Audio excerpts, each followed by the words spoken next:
on my way home. Whoa, on my way home.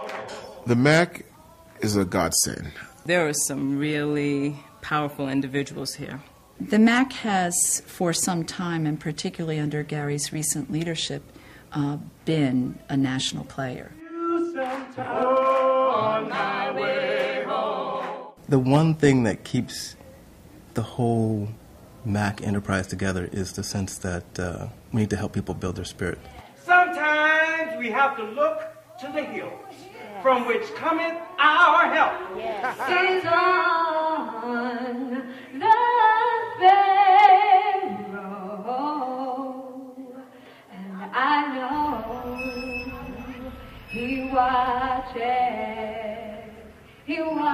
me. If you look at the epidemiology in Massachusetts, Black and Latinos make up about 12% of the population, but account for 50% of the HIV epidemic in the state.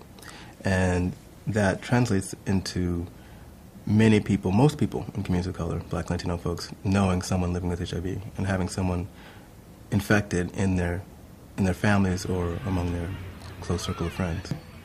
I don't know if afraid is the correct word, but I feel like alarmed in a sense where what is going to make people wake up?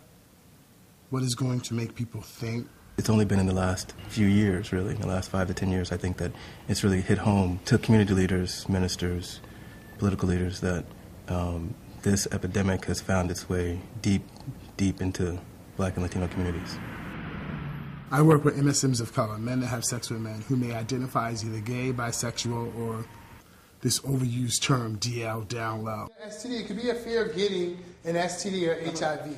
That would be considered an outside barrier. Some of our groups that we do are based upon helping people, supporting people to change their behaviors, learning how to negotiate safer sex, learning how to disclose their HIV status. You're likely to put yourself at risk because you've been told that you ain't worth nothing. They may get a chance to role play it out. They may get a chance to talk it out and figure it out, like, what would you do differently if that was you in that moment? So does it kind of make sense of what we was doing last week? Disproportionately, the age range of infected people is between 29 and 44.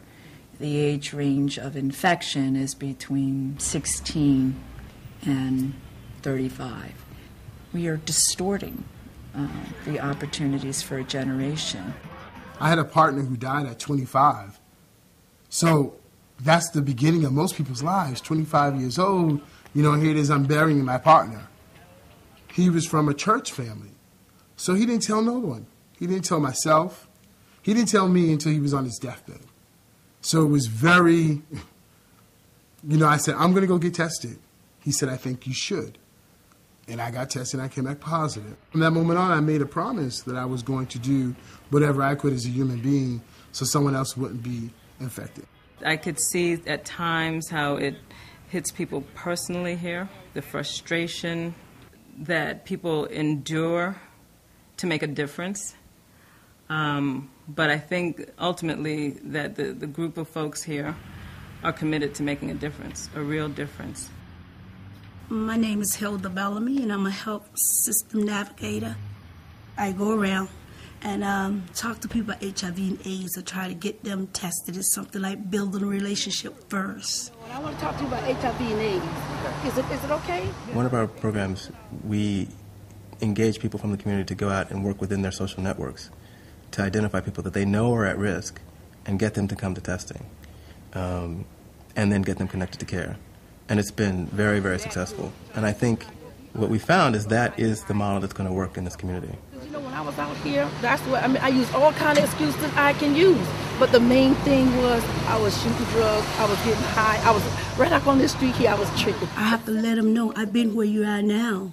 You know, then I come back and I meet them right back on their level.